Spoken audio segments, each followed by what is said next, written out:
Hello, welcome back again to another video. In this video, we're going to look at how to overlay text in Capcut. Let's see how we can do that. So again, here in the media center, we have to import a video clip here to the media center, and then let's go to the text here, and in the default text, let's add a text and then type in our text.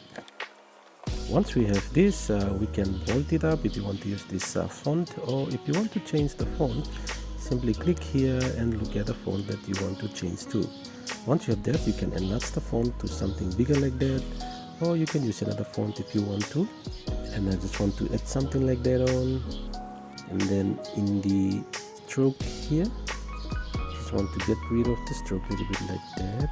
Okay, so once I have that, that's all I need to do. And if you come up here to the three ellipses here, the lines here, you can see that you have export still frame. So click on this to export the still frame, and then click on export.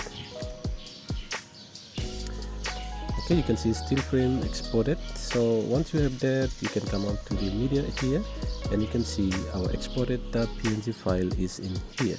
So all you have to do is simply delete this other one here, and drag this down and place it on the top layer, and place our video clip on the bottom layer. Right now nothing happened, but if you select the exported PNG file here, and if you come here, you can see it's just cut out and you have the chroma key. So simply click here and then click the color picker and select the black part there. Now you have to do is bring a little bit of the strength up and the shadow up, and you're creating the overlay text. So when our text is our video is playing inside the text. Okay, so that's how we can overlay text in Capcut. Thank you again for watching. See you back again in another video.